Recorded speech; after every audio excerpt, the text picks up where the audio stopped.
मित्रांनो, तुम्हाला माहिती आहे का, 6 डिसेंबर रोजी महाराष्ट्राचे मुख्यमंत्री देवेंद्र फडणवीस हे छत्रपती संभाजीनगर शहरात आले होते. त्यांची शपथविधीनंतर प्रथमच हे छत्रपती संभाजीनगरमध्ये दाखल झाले. एका कार्यक्रमाप्रसंगी त्यांची आणि खैरे साहेबांची भेट झाली.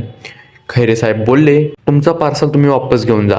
याचा इशारा कोणाकडे लावला हे तुम्ही समजू शकता.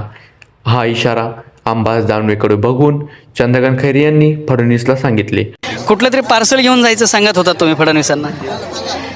नाही पार्सल नाही, भगवीशाला ही प्रत्येक वेळेस आता येईल. कुठलं तरी त्यांचं एक पार्सल इकडे राहिलं होतं शिवसेनेत, ते घेऊन जा असं तुम्ही म्हणत होता त्यांना. नका. मध्ये प्रवेश केल्यानंतर त्यांनी शिवसेनेचं काम देखील चांगल्या पद्धतीने केले. तर या कार्यक्रमादरम्यान चंद्रकांत खैरे यांनी फडणवीस साहेबांना सांगितले की तुमचा पार्सल तुम्ही वापस घेऊन जा, जेणेकरून हा इशारा अंबादास दानवेला लागलेला आहे. हे देखील सोशल मीडियावर खूप प्रमाणात व्हायरल झालंय.